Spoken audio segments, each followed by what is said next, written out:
Hey everybody, this is Kevin, a CPA that does financial planning. Today I wanted to talk with you about charitable giving. So right now we're in that period between Thanksgiving and for me Christmas, for others other holidays. But this is the time of year where many of us reflect on some of the blessings and other good things in our life, and we want to help others. So there absolutely is a best way to give. So before I get to that though, let me first state that I do realize now, after a number of years of working in tax and working with people with money, that the primary reason why people give has to do with charitable inclination and not because of taxes. So the reason why I think it's so important, though, for people that are high income to give a certain way is because you can give more. It's that simple. And I'll show you an example in a second of giving more by giving in a strategic way. So really the most important thing is setting up a charitable plan as part of your financial plan. And so Charlie and I are available from now till the end of the year. We're available all times of the year to talk with you about this. But there's a few strategies here, and this comes from the white paper for the best way to invest for high income investors. It's called the Roadmap for High Income Investors. So the first strategy is donating appreciated securities. So again, human beings, we have a difficult time with mental accounting. We don't think about things in certain ways. And let me just frame this for you. So we have cash in one pocket, and we have a brokerage account that has appreciated stocks, bonds, funds, whatever. Again, it has to be an after-tax or a taxable account. But we give money, we give cash away, and yet we have these investments that have appreciated. Now, the only way we can turn these investments into something that we can spend is to do what? Is to sell them, and then we have to pay taxes. So instead of having capital gains tax of 15, 20, or up to 23.8% when you include some Medicare surtax in there, instead of doing that, what you can do is give away the appreciated security, have the charity or your church sell the appreciated security. So that's the first strategy, and I'll show you an example of that in a few moments. The next is giving to a donor advised fund. So a donor advised fund is a little tricky to understand, but really the main point here is that you can give away, I believe it's up to 30% of your adjusted gross income to a donor advised fund in the current year.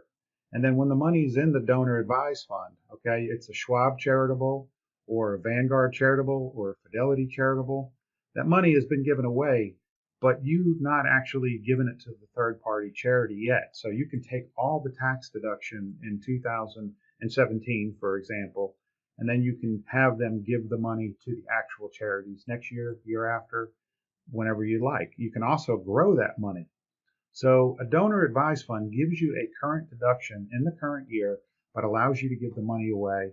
And these have gotten extremely popular, and they've really replaced, for many high income people, they've replaced the private foundation. Now, it is more swagger to have a private foundation. And if you're really high net worth, high income and high net worth, it might be a great idea to set one of these up. But the donor advised funds really replaced it for a lot of folks. So the final idea that I want to share with you, and these are not the only ideas, but these are some of the main ones that we use, is gifting your required minimum distribution. Now that's an RMD, and it's called a qualified charitable distribution, a QCD.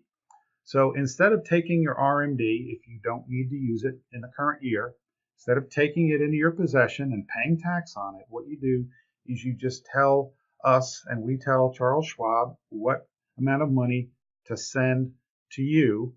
It's going to be made out to your charity, though, and then you will give that to your charity, and that way it will not be included in the income in the current year. So again, this is for people that must take out required minimum distributions and don't need the money.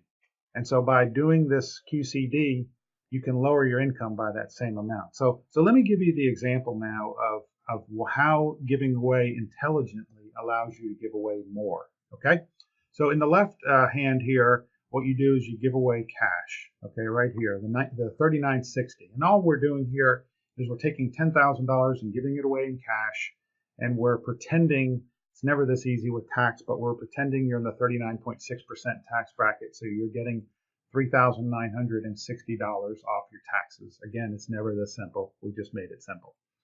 So that's the benefit you're getting by giving it away. So if you give away 10,000, really you could give away 13,960 when you look at the tax benefit of it. So you can give away more if you think about the tax benefit. Now, what we do here is instead of giving away cash, we give away an appreciated security. So we're still getting the 3960 tax benefit if we're in the 39.6% tax bracket, but we're also not having to realize that $600 capital gains tax savings. So by giving away a stock worth $10,000, we actually have 4560 worth of benefit that we can give away extra. So again, these strategies are out there. I'm happy, Charlie's happy to talk with you about these strategies. It's a great thing to be able to earn money and to be able to share those with others. And again, if you want to talk about these strategies, we're open to now or in the new year. So thanks so much for watching. Again, Kevin, a CPA that does financial planning with Leading Edge Financial Planning. Thanks.